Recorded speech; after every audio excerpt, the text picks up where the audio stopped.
Trigger warning. Ghosts, ghouls, and gruesome stuff ahead. It's weird. It's dark. It's your kind of vibe.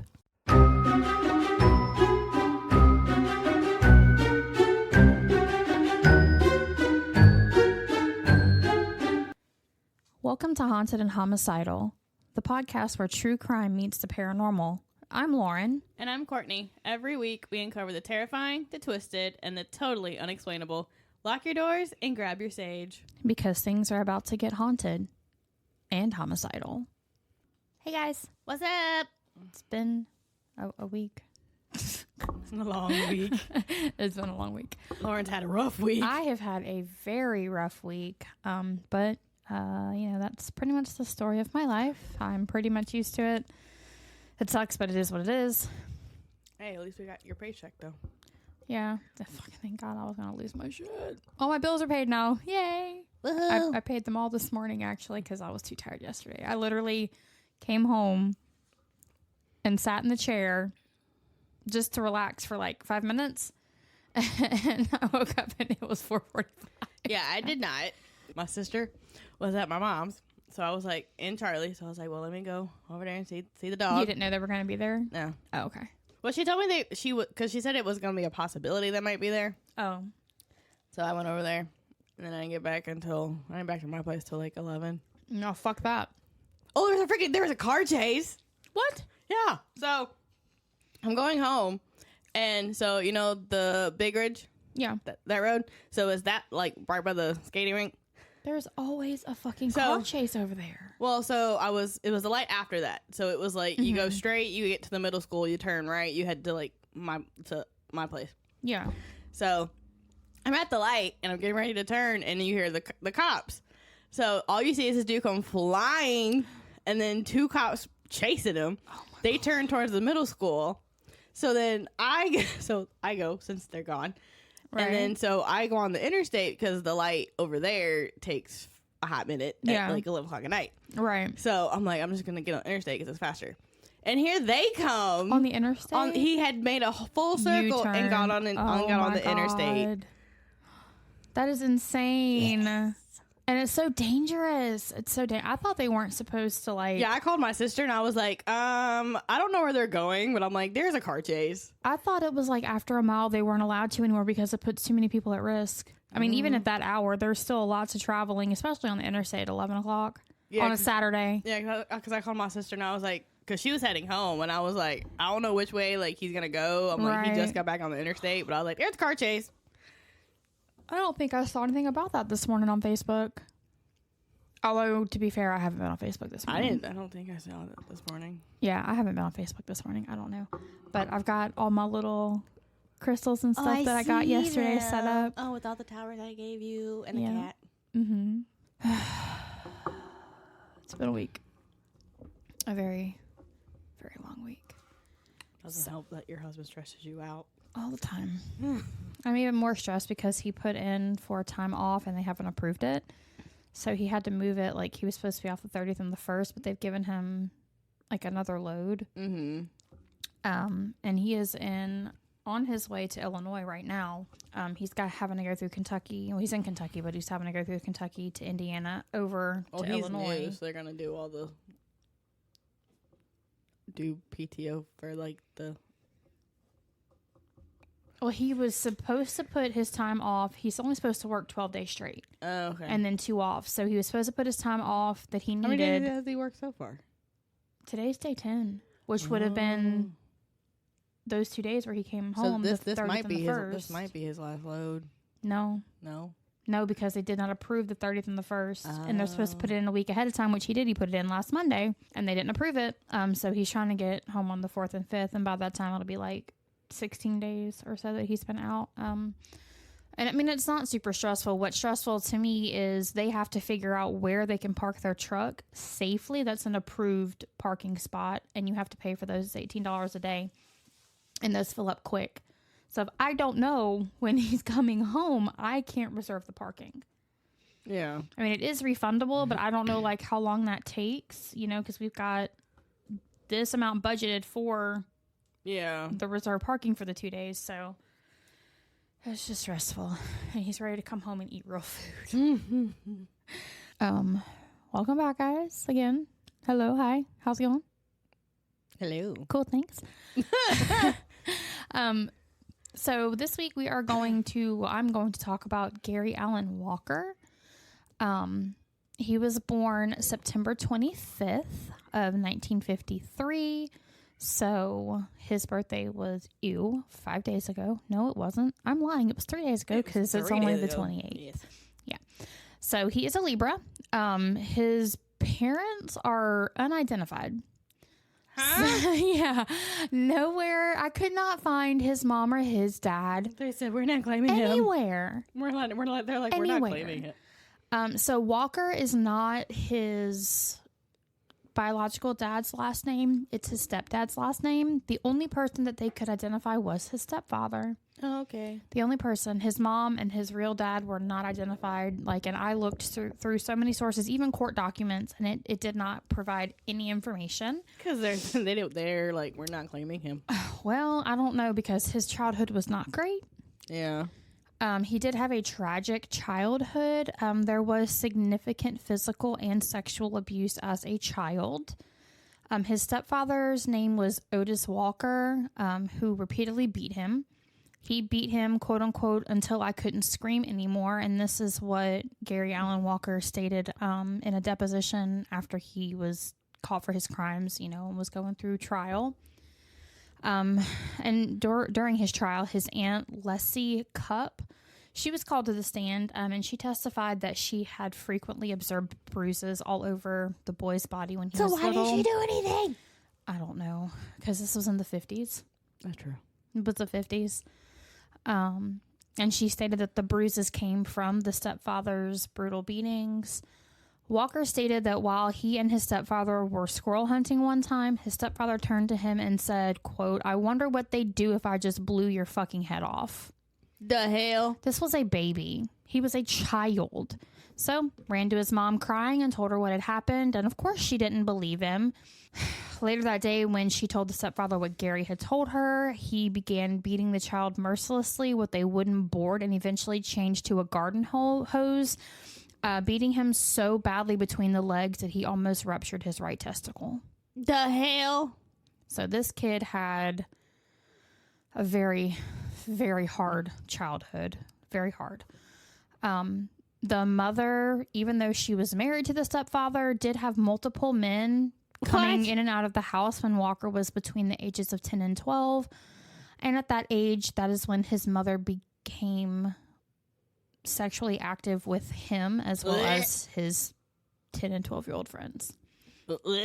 It doesn't say if the mom brought the boyfriends in, involving them in that, or if it's just the mom and the young boy. So I'm not gonna say I can understand why he did what he did, but I can say that there's a little more understanding of why he turned out the way he turned out. And this, unfortunately, is what happens to a lot of the people who end up doing what this man does. So there's no help. Nobody wants to believe him, Walker did struggle academically and was referred to Children's Medical Hospital at the age of 13, where he stayed for 3 months, where he was diagnosed with a personality disorder and poor control over his impulses and emotions. The hospital did recommend that he be placed outside of the home, but his parents refused. So the hospital was like, hey, can you guys see if somebody will foster him? Because living with y'all is not good for him. But his parents were like, no, he can come home and be sexually abused and physically abused. It's fine. And I don't understand here. Because the hospital could have... I don't understand. Could have called the cop. Right. And I don't know, what CPS was like during that time, or if even it existed in the 50s, early 60s. I don't know. I didn't look it up. But there may be, there may not have been that option to kind of reach out for a child advocate like we have now. Yeah. So they were just do some cocaine about it and sent him home, At the age of 14, Walker was convicted of car theft, and that was his first official offense in the juvenile system. At the age of 16, he claimed he left home and joined the Army. He said that the Army had discharged him after only 2 months for reasons that he did not fully comprehend. Did they say what the reasons were? It doesn't say. It just said discharged. So it really didn't kind of... And so that age bracket, 16, you know, and you have to be 18 now. They're considered a minor. So a lot of these like files are sealed from when they were minors. So he moved in with his brother Wayne and another of their friends until Wayne rejoined the military. So it seems like him and his brother kind of joined. And he was discharged, but I guess maybe Wayne just kind of stepped back. Yeah. And then decided, hey, I want to go back. And he did, which kind of made it really difficult on Gary because he was by himself now, just him. During this time, Walker was unable to find work and resorted to theft to feed himself, which landed him in prison, unfortunately. And then he was sent to a state mental hospital because he was kind of crazy. By the age of 19, he was hospitalized in Eastern State Mental Hospital where he was diagnosed. I think I covered that place. Yeah. It is fucking fascinating. It's rough. Yeah, I think that's one of my paranormal places. Well, yours is Eastern Penn. Oh. But mental hospitals are rough no matter what because there's so much torture and inhumane treatments and stuff that happen, especially in the older days. And I'm sure probably still now that gets covered up because, people are sick. But he was diagnosed with severe schizophrenic type disorder there. So, like, legitimately, he was crazy. He would go on to be hospitalized there 8 more times. Why didn't they just keep him? 1960s of it? They should have just kept him. 1970s? Like, I don't understand. Like, they should have just kept him. They should have just kept him because he goes on to kill quite a few people. Yeah, they should have quite a few people. They should have just kept him. Yes. He would have saved everyone so much trouble. It would have. And just kept him. A lot of these things that we cover, it's like Pazuzu. Mm-hmm. His mom could have reported him after the first time. Mm-hmm.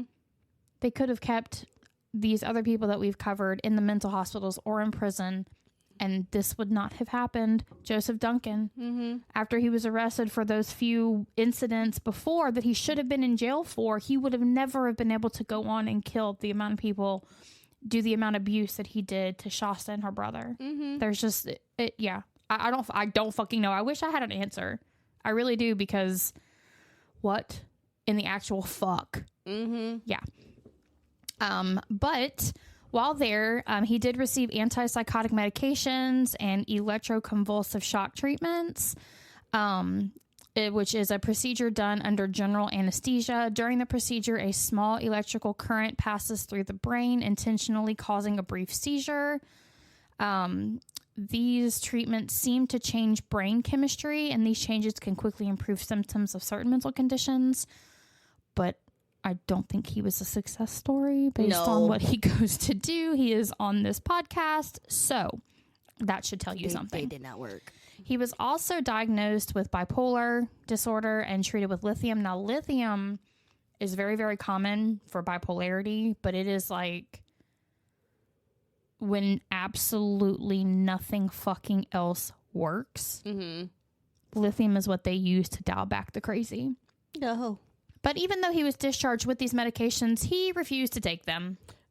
What? His reasoning was, everybody called me crazy, but he didn't elaborate any further than that. Because you were crazy. Yeah. You were crazy. Yeah. But he didn't say, well, everybody called me crazy, so I'm just going to be crazy. His response to why did you not take the medications you were giving knowing you needed them was, everybody called me crazy, and that was the end of the conversation. He would not respond any further to that. Because you were crazy, dude. Yeah. Fucking nuts. All right, so now we're going to start talking about the murders between May 7th and May 26th. Okay, 19 days. Good Lord. In 1984, Gary was 30 years old and had committed a total of 5 murders between Kentucky and Oklahoma. On May 7th of 1984, which is going to be the beginning of his crime spree, while he was hitchhiking in Broken Arrow, Oklahoma, Walker was approached by 63-year-old Eddie Cash, who gave him a ride to Owasso. Subsequently, Walker gained entry into Cash's home and decided to burglarize it. Cash had mentioned that he had lived in Broken Arrow, and this led to Walker's obtaining Cash's address through a directory assistant. So initially, Mr. Cash had given Walker a ride and dropped him off elsewhere. Okay. So when he was dropped off, he was told, like they introduced themselves upon meeting. So Walker remembered his name, got a phone book directory, looked up the dude's name, found his address after he had dropped him off. So, while Walker was making sure that no one was home by knocking on the door, he knocked, made sure he wasn't home. So he breaking and entering. He was inside the home. Cash had arrived back home in his car, prompting Walker to flee the scene. So no interaction at this point. He came home, didn't know anything was going on. Walker was like, oh, fuck, I gotta go, and left. Cash wasn't any wiser about it at this time. But Walker feared that Cash might contact the police, even though he wouldn't have known who it was. He wouldn't have known who it was. So instead of just running and hoping for the best, he decided to return to the front door with a brick. After Walter knocked on the door and Cash opened it, Walter struck him numerous times with the brick and also strangled him with the vacuum cleaner cord. Dude, he wouldn't have known it was your ass. Yeah, he wouldn't have known. So what the hell? Cash died as a result of his attack with multiple blunt force injuries to the head and ligature strangulation. His daughter, Priscilla Crane, was the one who discovered the body on the living room floor. Aww. A crime scene investigation revealed several lacerations on Mr. Cash's head and the vacuum cleaner cord tied tightly around his neck. And then there was a brick covered with blood found on the coffee table near the body. After the murder, Walter took several items from Cash's home, including the... Huh? You said Walter. Oh, ha! After the murder, Walker took several items from Cash's home, including the victim's van and his shoes. Why did he take his shoes? This dude's crazy, like legitimately crazy. Clearly. That's all I've got for this one. He is like legitimately certified, documented, officially crazy. The van was later recovered by the Oklahoma State Bureau of Investigation, but it doesn't say like where it was found. Mm-hmm. After the murder of Cash, 37-year-old Margaret Ann Bell Liddick became Walker's second victim. Liddick was abducted in Oklahoma before she was ultimately killed in Kentucky, making her the only one of Walker's victims to be killed outside of Oklahoma. Walker reportedly encountered Liddick in Porto, Oklahoma. He kidnapped, raped, and tortured her and left her naked body in Princeton, Kentucky, where it wasn't found until June 8th. So remember, this was May 7th. So her body was not found for a full month. 1 month and 1 day. On May 14th of 1984, Walker committed his third murder, killing 35-year-old Jane K. Hilburn. Walker reportedly strangled Hilburn, a grocery store clerk, near her house at Venta, Oklahoma. He stole her Camaro, which was found 2 weeks later near Keystone Lake. Hilburn's body was discovered by her daughter on the day of Hilburn's death. So he killed her at home, took her car, her kid found her. But it doesn't say like if she was like, she couldn't have been grown because Jane was only 35, so she probably would have been young, 12, 15 maybe. Yeah. Or younger, God forbid, younger. On May 23rd of 1984, Walker's fourth murder took place in Beggs, Oklahoma. The victim in this case was 32-year-old Janet D. Jewell, who disappeared in the midst of job hunting. So this lady was out looking for a fucking job, trying to get money and better her life. Wow. Her car was found abandoned at a local shopping mall in Tulsa, Oklahoma. According to Walker's confession to the murder, he approached Jewel as she was trying to refuel and restart her car and pretended to offer his help to do so. So maybe her car broke down and she was just trying to get it jump back up. It says that Walker managed to restart the car and then kidnapped her, taking her to Beggs, where he raped and strangled her to death. So did he only have that one dude? Mm-hmm. He only killed the one man. The rest were females that he raped and strangled. This man has problems. Yeah. And then on May 24th, so 10 days later, 1984, 25-year-old Valerie Shaw Hartzell, a radio reporter, became Walker's fifth murder victim. Walker kidnapped her from a shopping mall parking lot in Tulsa and held her hostage for over 24 hours. He raped her numerous times and strangled her before dumping her body in a rural area near Claremore in Rogers County. So, yeah, one man, and he was only because he thought he was gonna be caught stealing. Which he wasn't. Didn't know it was you. Right. So, yeah, only one man and the other 4 victims were females.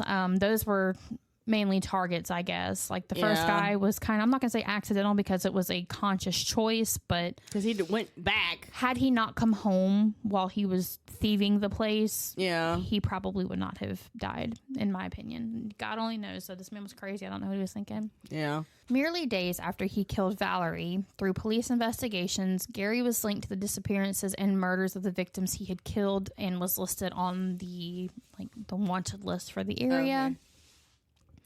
Walker was additionally named a suspect behind 2 missing persons cases by the Arkansas authorities and was also suspected to have kidnapped a woman and raped her in a motel in Oklahoma, though the victim in that particular case did survive. Well, she was not killed. Well, that's good that she survived. Yeah. Trauma, but she survived. Yeah, thankfully.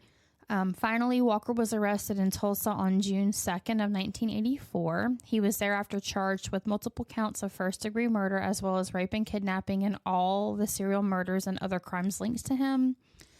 Additionally, Walker also led police to the locations of where he disposed of the bodies of 2 of his victims, Janet and Valerie. The murders were committed across a total of 4 counties in the state, namely Tulsa, Rogers, Craig, and Okmulgee. Sorry, Oklahoma, if I'm mispronouncing that. You have some weird names, but it's okay. The prosecution from these jurisdictions announced their intent to seek the death penalty for Walker. Under Oklahoma state law, an offense of first-degree murder attracts a potential sentence of death or life imprisonment, so they were pretty much all but guaranteed the death sentence or life imprisonment for that. What am I recording? It's Sunday, dude. What do you think? It's Sunday. It's Sunday. You shut the fuck up. Such love. You should be working right now, you lazy something. You called her and interrupted our work, sir. I didn't know she was doing it. It's Sunday. What else would we be doing? What day it is. Yeah, he doesn't know what day it is. Courtney brought your waffle maker and your sandwich panini and here press. I was nice and brought you shit. And she's nice and brought you shit, and you're like, fuck you, get to work, bitch. And Courtney even brought Misha a baby. Shit, I bought her the shit to give a break. She didn't buy it. She's bringing it for free. Go on, go lay down with your baby. Go on, come here, Mish. Ready? Go get him. Go get that baby. And she even shared half of her donut stick. Hi, me. That's our fish. Hi, me. That's the only way to get Misha to like you is to feed her and bring her stuff. Yes.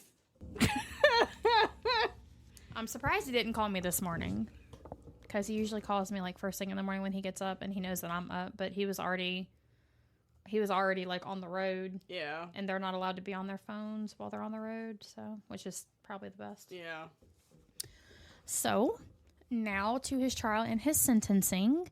On June 6th of 1984, a Tulsa County Public Defender, Pete Silva, was appointed to represent Walker.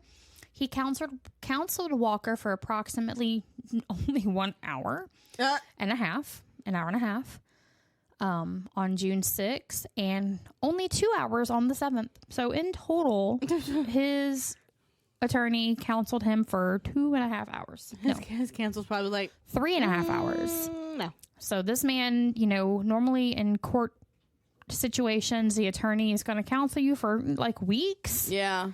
Months sometimes. He apparently could only handle 3.5 hours. He apparently could only handle 3.5 hours with that man. Mr. Silva testified that he informed Walker that he would be present at any future interviews with authorities, and that Walker would be warned of any attempts to move him from where he was arrested to like a different county, a different state. Well, not different state because everything happened in Oklahoma, but out of the jurisdiction where he was, because a lot of the time that happens when it's a high profile case. The media, kind of portrays everything. And then there are people in those cities who have a vested interests because it's people they know, people that their friends know, family, etc. So it's kind of difficult for them to get a really unbiased jury in those counties where these murders took place. But so his attorney was like, hey, if they decide to move you out of this jurisdiction, I will definitely let you know. Mr. Silva also testified that he had made an arrangement with Mr. Gilliard, the assistant director attorney in Tulsa County, to the effect that Walker would have counsel present before any further questioning. On June 7th, Mr. Silva represented Walker in an arraignment in Tulsa County on information alleging 3 counts of first-degree murder. One of these was for the murder of Mrs. Hartzell. Shortly after the arraignment, after he had been taken back to the Tulsa County Jail, Walker was informed by the authorities that he was going to be moved to Rogers County. At that time, Walker asked to see his attorney. An attempt was made to call Mr. Silva, but he could not be located. Walker was then moved to Rogers County without having been afforded the opportunity to speak with his attorney. So, his attorney said, bro. His attorney said, I'm done. His attorney said, bro, I will be there for any questioning. I will let you know if you're being moved. I'm there for you, my guy. Okay? So, the police were like, hey, you're being moved after you got arraigned. And he's like, wait a minute, I need my attorney. And the attorney's like, LOL. Bye. Poof, disappeared. Okay? On the morning of June 8th, 1984, Walker was taken to the Rogers County Sheriff's Office where video equipment was already set up. He was advised of his Miranda rights and did not request that his lawyer be present. Because he figured he ain't coming. Yeah. I was like, what's the point? He did sign a waiver to that effect, stating that I do not need my attorney. I did receive my Miranda rights, because these are major things that could... These are things that could completely invalidate court proceedings. Mm-hmm. If someone was not read their Miranda rights, that case could be thrown out entirely. So it's very important that they A, read them, and B, get confirmation that they were read and understood. So Walker was then asked questions concerning the murder of Mrs. Hartzell. He responded by giving a full and complete confession. His confession was recorded on videotape and was subsequently shown to the jury.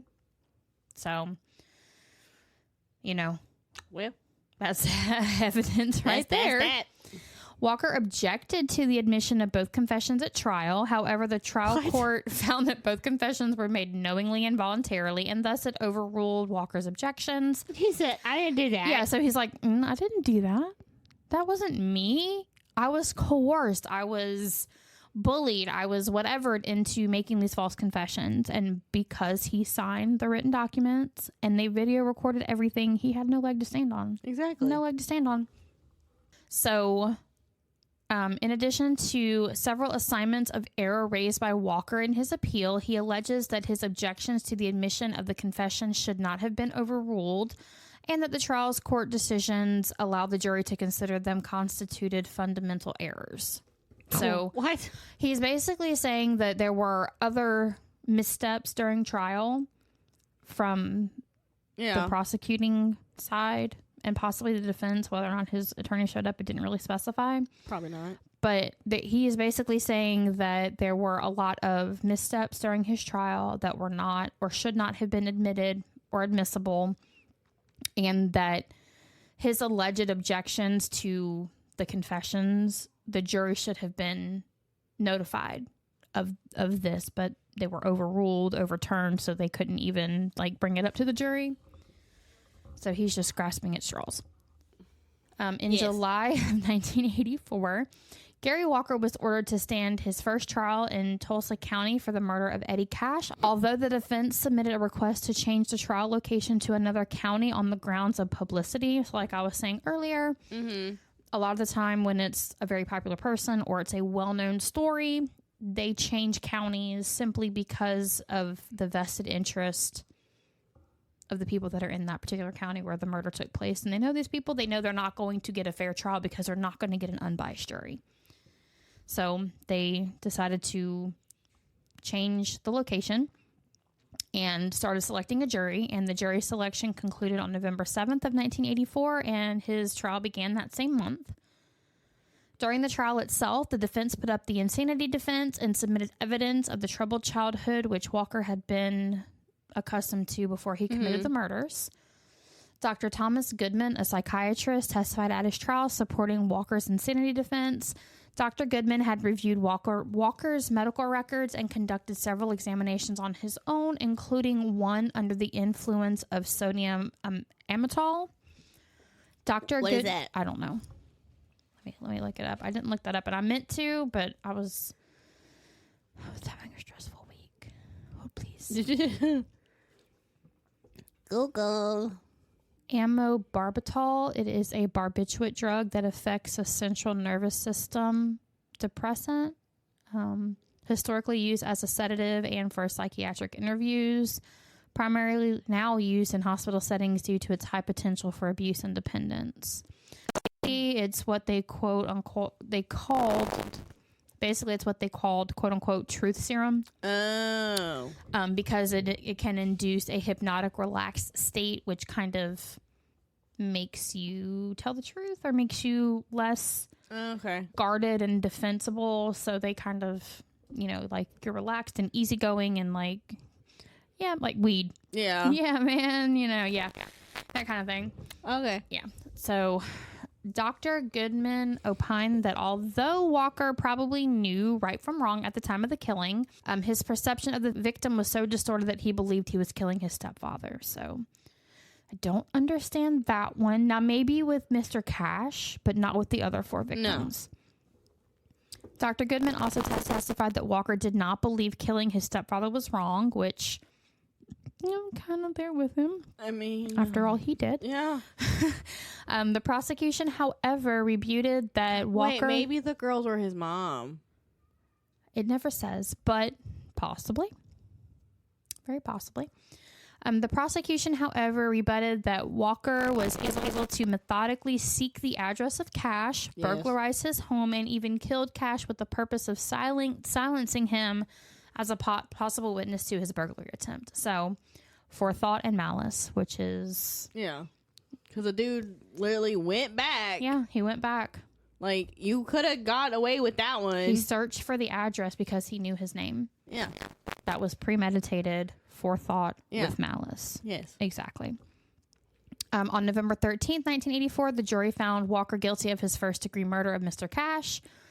The very next day, the jury unanimously recommended that Walker be sentenced to death for the murder of Mr. Cash.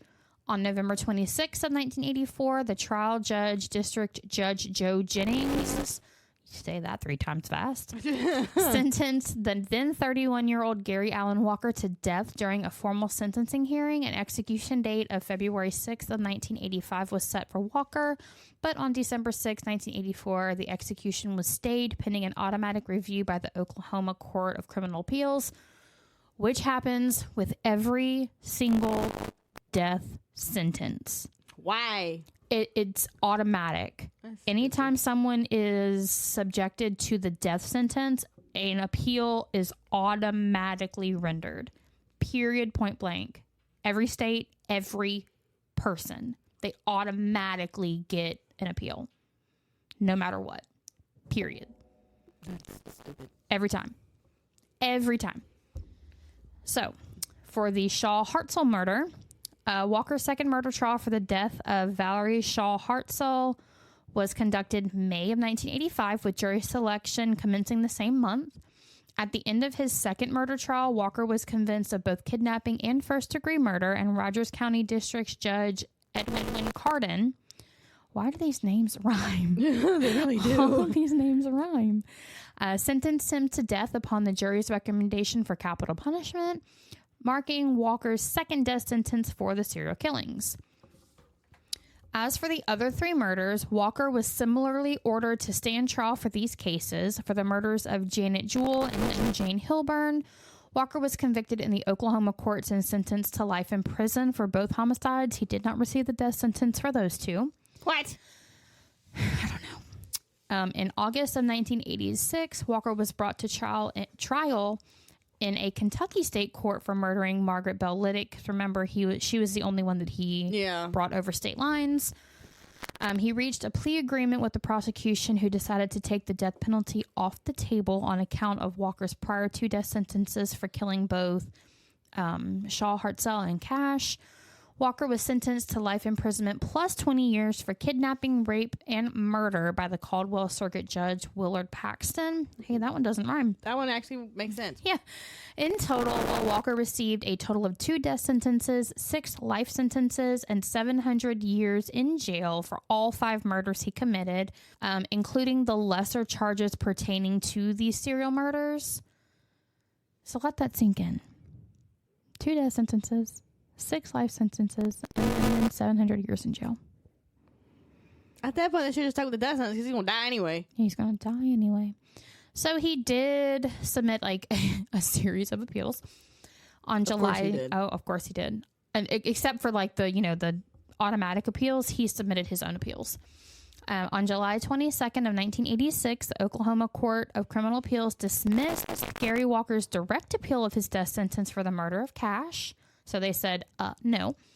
No. On December 1st of 1986, the U.S. Supreme Court rejected Walker's appeal of his death sentence for Cash's murder. So the criminal appeals declined it. So they sent it to the Supreme Court. Supreme Court declined it. Oh. So it's like a step down. Okay. So they went like second highest and then to the highest, because if the Supreme Court upheld it, or not upheld it, because if they upheld it, this is what they're doing, they're upholding the appeal. Okay. Or they're upholding the sentence. So if they rejected it and said, yeah, we're going to relook at this, but Oklahoma court said, no, we're not, but the Supreme Court said, yes, we are, they go with what the Supreme Court says, because they are over Oklahoma. The Supreme Court's over everybody. Yeah. So Oklahoma said no. Okay. Supreme Court said fuck no. But if Supreme Court had been like, yeah, there's shit going on here, they would have had to he would have had a retrial, or they would have looked at the sentencing and they would have decided it was too harsh. Yeah. Or whatever the situation was. Harsh. No. But if they were like, this is too harsh, this is too many years in prison, this doesn't, the punishment doesn't fit the crime kind of thing, or there wasn't enough evidence to justify this type of sentencing, they would repeal it and it would be relooked at, and either they would issue a mistrial and order anew, or they would just reduce the sentencing to something more fitting. But both of them said no. No. Yeah. So then, no. He was upheld for the sentencing and the decision for death for Cash's murder. Okay. So then he decided to appeal for the Valerie Shaw Hartzell murder. On July 2nd of 1990, the Oklahoma Court of Criminal Appeals heard a separate appeal of Walker of his second death sentence for the murder of Valerie Shaw Hartzell. The court allowed the appeal and overturned both the death sentence and the murder conviction and ordered that Walker be retried for killing Shaw Hartzell. What? So again, this second appeal, they're like, okay, there either wasn't enough evidence, or the evidence didn't match up, or there was some extenuating circumstance that told them the crime and the punishment do not fit each other. It doesn't explain why. It just says there's just something through the appeal, the way the case was handled, the way the attorneys were, they missed a step, anything. It could be literally anything, which is why it is automatically sent to the appeal process. Automatically. So this one, it was overturned. So no. He was eventually retried for the case in 1991, but instead he took a plea deal, pleading guilty to the killing. He pled guilty. Bruh, you're dying anyway. Just But instead of getting the death sentence again, he was sentenced to life in prison without the possibility of parole and avoided a second death sentence. He's dying anyway from freaking But he remained on death row from the murder of Cash. That man's dumb. Yeah, I don't... Whatever. That whole thing was dumb. I don't understand. While Walker's appeals against his one remaining death sentence were still ongoing, Oklahoma Attorney General Susan B. Loving petitioned to the Oklahoma Court of Criminal Appeals in March of 1993 to set an execution date for Walker and 5 other inmates, including child rapist killer Richard Rowan.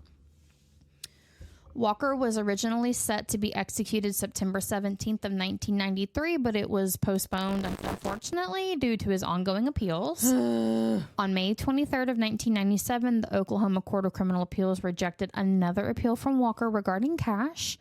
On February 22nd of 1999, the 10th Circuit Court of Appeals turned down Walker's appeal for the murder of Cash. On November 8th of 1999, Walker's final appeal was denied by the U.S. Supreme Court, thus officiating Walker's eligibility for an execution date. Hallelujah. So he tried 4 different times to appeal the death sentence for Cash, which is the only one he managed to get death sentence on. Fuck no. Yep. So on November 23rd of 1999, I was 3.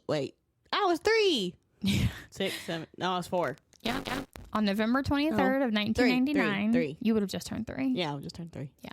On November 23rd of 1999, the Oklahoma Court of Criminal Appeals signed a death warrant for Gary Walker and scheduled his execution for January 13th of 2000.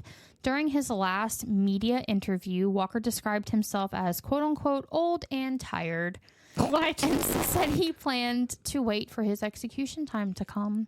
Well, you would have had it sooner. Any other choice. You would have had it sooner if you hadn't fucking appealed it 5 goddamn times, motherfucker. Yeah, because he was sentenced in 1984.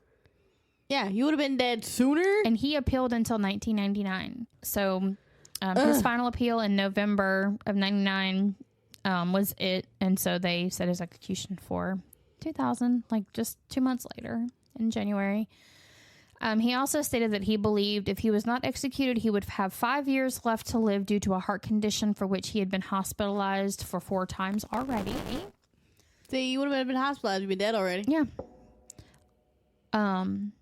So on January 13th of 2000, 46-year-old Gary Allen Walker was put to death by lethal injection at the Oklahoma State Penitentiary. Prior to his execution, Walker reportedly apologized to the families for the people he killed and sought forgiveness.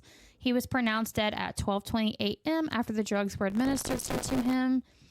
For his last meal, Walker ate 3 whole cheeseburgers with extra salt. He was like, I'm going out with a bang. 3 sliced tomatoes. So I don't know if they mean like 3 slices of tomatoes or 3 whole tomatoes just sliced with salt.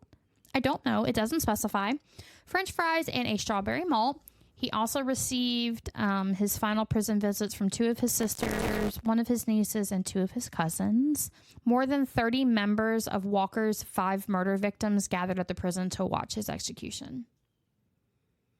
Which, I get it. At the same time, I also think it's sick. Like, in my opinion, I just think it's sick. I mean, and if that is what you need for closure, for justice, I get it. Yeah. I mean, and I feel like I firmly believe in you don't know what you would do until you're put in that situation. And I would like to think that I probably wouldn't want to watch another human die. But if one of them hurt my kids, I would probably want to be the one pushing the needle, to be fair. He wouldn't even make it. They probably wouldn't make it to trial. But we're not going to talk about that because, that's probably illegal. Yeah. So I have Mary Creighton. A woman once dubbed by the press as the Long Island Borgia and the Black Eye Borgia. Long Island. Have you ever watched the Long Island Medium? Teresa Caputo. I feel like I am. She's got the big hair. Oh, yeah. And such like the Long Island accent. Yeah. Oh, I fucking love her. She trips me out. She's fucking adorable. So Mary was born on July 29th, 1899. She was a Leo in Rahway, New Jersey. Oh. I said that wrong. I'm sorry. Mary Frances Avery. And she faced early tragedy when she lost both her parents and was raised by her grandparents with her siblings. Oh. She was described as a quiet, withdrawn child, and she eventually moved to Newark at age 15, where she later met and married John Creighton, a World War I sailor, on Christmas Day, 1918. Oh, nice. Yes. Only you don't have to remember like one special day because it's the same day. Yeah. So Mary was a matron. What the hell did I write? I don't know. Matronelly. Matronly.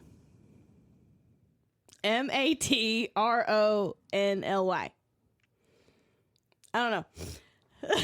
I don't know. So a matron. Matronly. Matronly. Yeah, we'll go with that word. Okay. Matronly? Okay. Yeah.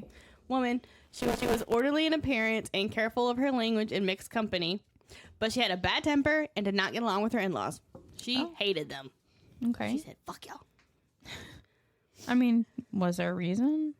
No, she just because, well, her and her mother-in-law pretty much argued over stuff for the house. Their house. Because they lived with his parents. Then it's their parents' house, so you don't argue. That's their shit. Yeah, so that's why she get along with her mother-in-law, because they would argue over what to do with the house. But it's like their house. That's their house. Okay. In 1918, they welcomed their daughter Ruth. The couple lived with his parents, and tension quickly grew between Mary and her in-laws, especially her mother-in-law Anna. So Anna and Walter is his parents. Mm-hmm. And then her younger brother, Raymond, also came to live with them in an already small space. Her younger brother? Her younger brother. Okay. Well, I mean, they don't have parents of their own. So she had... It didn't say how many siblings she had. Mm-hmm. It just says she had a younger brother and then 2 sisters. Which she stopped talking to her sisters because of inheritance issues. Okay. And that's all they said. Okay. So, I mean, they're... potentially 4 total siblings. Potentially 4. And that tension turned deadly. It always does. Yes. So between 1920 and 1923, Anna and Walter Creighton and Mary's younger brother Raymond all died under suspicious circumstances. Oh, wow. What? Yeah, they all got sick. And although Mary and her husband were tried for her brother's death, they were acquitted due to lack of evidence. And toxicology at the time was still developing, and although traces of arsenic were detected, it wasn't enough to convict. Okay. I would feel like if arsenic was in your system at all, it would be enough. Yeah, because they found some in her brother. They pretty much found some in all of them. Yeah, I would feel like if you found arsenic in anybody, that would be enough. But because there wasn't enough evidence. Whatever. Yeah. And in the meantime, the police also learned that Walter's beloved white bulldog had disappeared several months prior to the trial, and they soon discovered that dog had died and was buried in the backyard. So they're like, "Oh, let's maybe the dog was poisoned." Yeah, they didn't find anything in the dog. So was the dog poisoned, or did it? They couldn't find any poison in the dog, but it's probably likely that she killed it. But they were probably thinking she killed it, and the poison was just. I hope she's burning in hell right now. Yes. And so, amid the cloud of suspicion and with everything going on, the family moved to Baldwin, Long Island, hoping for a fresh start. And there they became close neighbors to Everett and Ada Applegate and their daughter Agnes. And then Adam, Ada, and Agnes. Everett, Agnes. Everett, Ada, Agnes. Okay. Yes. That's a lot of Ada.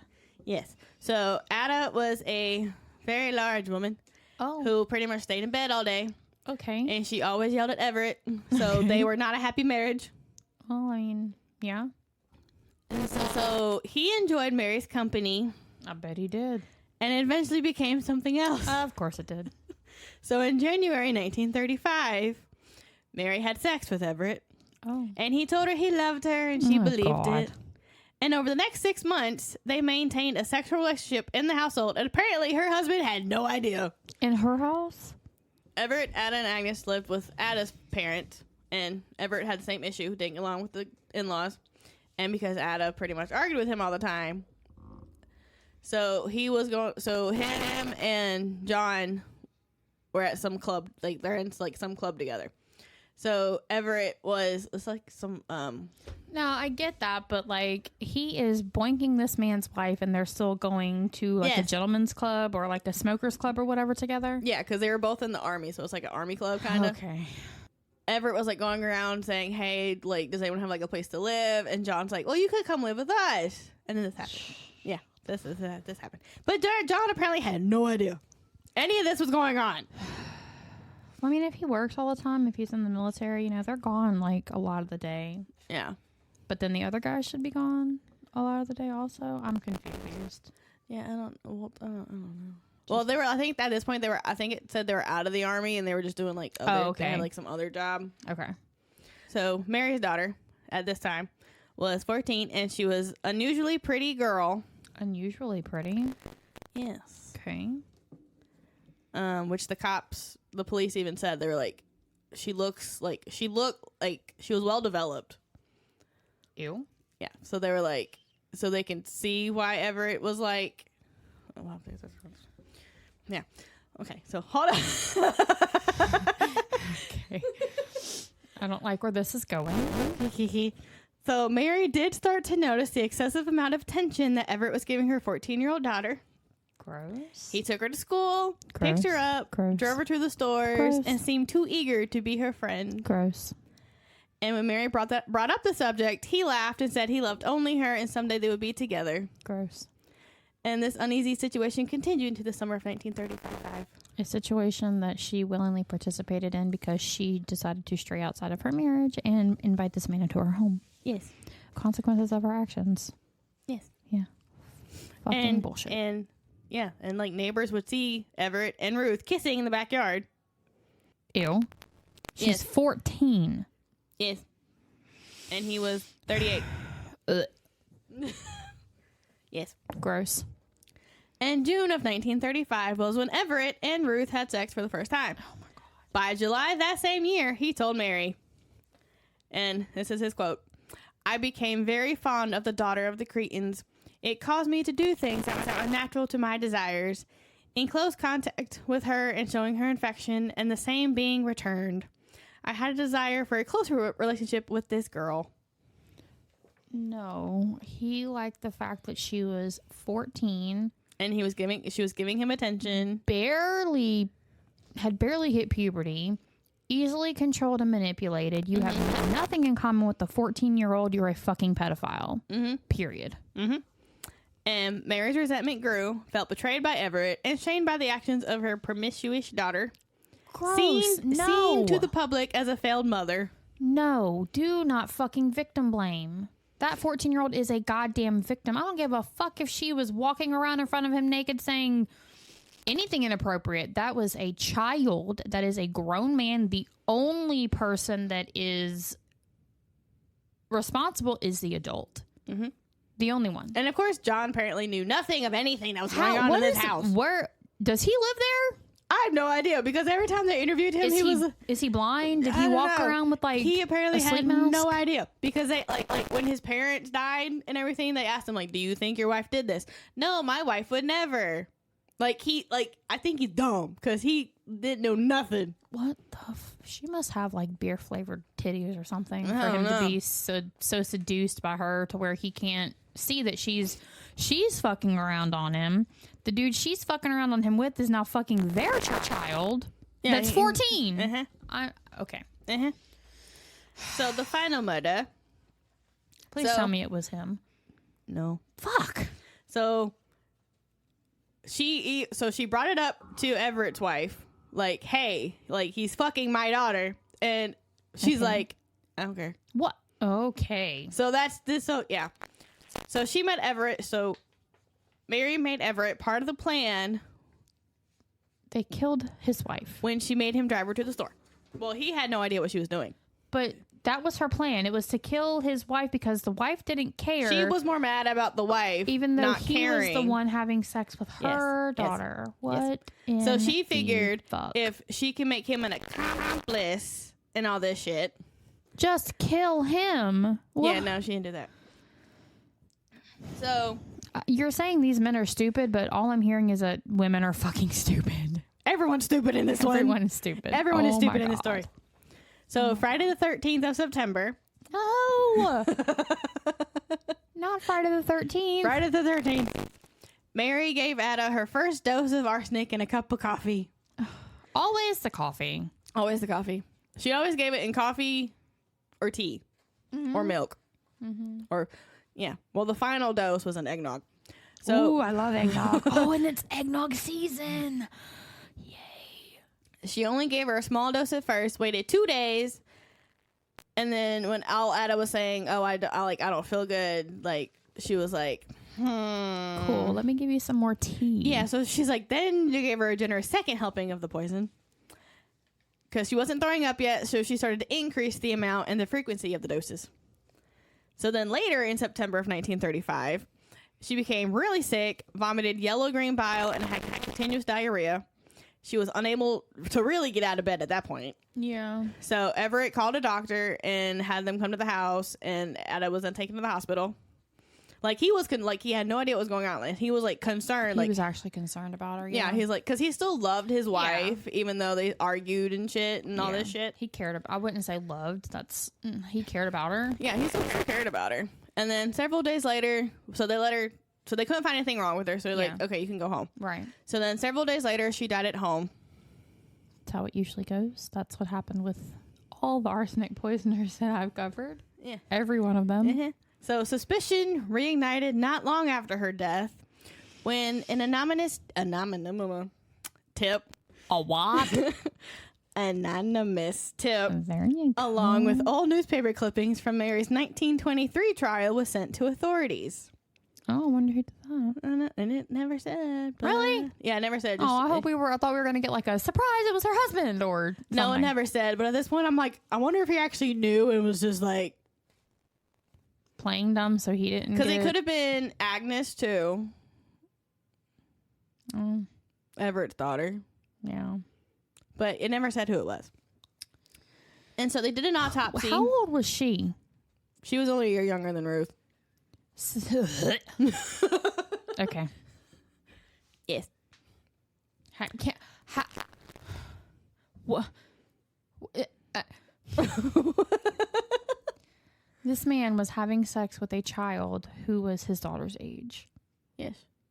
Well, so it also said that, which I apparently didn't write in here, but it also said that Ruth would, when she would go to school, she dressed in, she pretty much showed leg and, everything that was, too much for that time. Okay. And, she pretty much flaunted her body. And knew what she was doing. She's 14. He's 38. Yes. There is no excuse. Clothes are not a welcome for men's attention, physically or otherwise. But they made sure to put that in the thingy. I'm sure they did. They always victim blame the women. Always. Mm-hmm. What were you wearing? What were you doing? It doesn't fucking matter. She could have been naked telling him to come have sex with her, and she's still 14. She is still 14 years old. She is still a fucking child. It does not matter. So an autopsy of Ada was revealed. Arsenic poisoning. Are you good? And did you hit your shoulder? No, I went to put my arm down and my shoulder went. Oh, it hurt so bad. That's why I was like, oh God, you can keep talking. I was over here dying. And then, so Mary Frances Creighton was arrested once more. Okay. Well, I think I would have been okay, if her last murder was Everett. I would have been way okay with that. Ada didn't do nothing. Yeah, no. She was just like, she said, no, I'm not. She's like, yeah, I'm killing the wife. So when they arrested her, of course, she changed her confession several times. First, she implicated Everett. Second confession, she exonerated him. What? And then in the third confession, she said it was his idea all along. Okay. No, okay. Yeah, she tried to blame Everett for everything, and yeah. And so while she's in jail, she kept getting threatening letters. Good. By January of 1936, the New York City tabloids were calling her Borgia after Lucretia Borgia, the Italian prima donna of the notorious Borgia family of 16th century Florence. We've talked about her already because that was the other one. One of the ones that I did. She was called the Borgia of Mayhem. Mm-hmm. Yep. I guess that Lucretia, whatever, she's real fucking popular. Mm-hmm. Well, she was, what'd she do? She poisoned husbands. Yeah, she poisoned husbands and would have sex with her brother. She was, what is her name? The Lannister queen or whatever the fuck she is. Cersei. Yeah. Yeah, she was Cersei. Yeah. And then Everett, because they arrested Everett too, but he was more being attacked because of his sexual union with Ruth. Yeah. Yeah, which people saw as a child abuse committed by a predatory sex fiend. Yes. Yes. Thank you. At least the fucking community was like, no. Yeah, so he was more being attacked because of that. And then... As he should be. So on the third day of the trial, Everett Applegate took the stand in his own defense. And he was a small, round-faced man with an air of casual confidence as he made his way to the witness chair. Small, round-faced man. Yes, that's what it's. Was he like overweight? Because round face usually means like not fit. It never said what he looked like. The wife was obese, but it didn't say he was. Well, I'm gonna say probably with round face. I don't know. And his attorney, Charles R. Weeks, believed that if the jury could see Applegate up close, see him as a person, they might find it easier to believe in his innocence. For like, I mean, yeah, he was innocent as far as the wife was concerned. Because that's what he was like. Because he's like, he's innocent of killing his wife. Yeah. But what unfolded in the courtroom would prove to be a critical. Over there? Because I'm stretching my arm. She's like, courtroom. I needed to pop my shoulder. Would prove to be a critical miscalculation. Oh, my elbow. I need to pop my elbow, not my shoulder. Okay. Oh. Did it pop? And yeah, it did. Okay. Applegate's behavior on the stand shifted constantly. Angry one moment, overly confident the next, and then suddenly remorseful or evasive. His answers were inconsistent and at times unnerving. And then rather than gaining the jury's sympathy, he seemed to push them further away with each passing moment. Okay. And surprisingly, the most damaging questions didn't come from the prosecution, but from his own defense team. Okay. And in a bold effort to... Oh, wait a minute. The prosecution was not the one asking the damaging questions. It was his own defense team. Yes, because apparently do they know what side they're on? I don't know. Okay, I was just making sure. They're like asking. So like apparently they kept asking questions. They were asking questions that were like fucking him up in the end. Yeah, like I was making sure I heard that right. Like it went through my brain, and then like obviously you saw it took a couple of seconds for it to register. Then I was like, wait a minute. Yeah. What? Yeah. Okay. So in a bold effort to save his client from the death penalty, Weeks decided to focus on Applegate's relationship with Ruth. Same thing. Yeah. He believed that by confronting the issue directly, the jury might be more willing to convict Applegate on a lesser charge rather than for murder.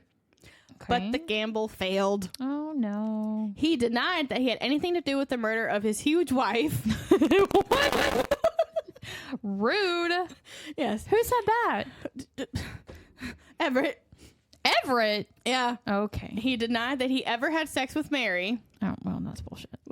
Which I mean, I can honestly believe that because she says a lot of shit. And I think she was more hurt because I think that part she made up because she was more hurt that he was going after her child. So she was like throwing herself at him, and it's kind of like there was no proof that they were actually in any kind of relationship, which would be why the husband never fucking noticed anything. And she just made it all up. Okay. But he freely admitted to having sex with Ruth. Okay. And at one point, prosecutor Littleton held up a photograph. No, Lord. All right, and these are some quotes. Okay. We have a picture of you, your wife, and Ruth all in the same bed nude. What? Is that correct? He asked. Applegate didn't flinch. That's correct. So him, Ada, and Ruth were all in bed naked? Yep.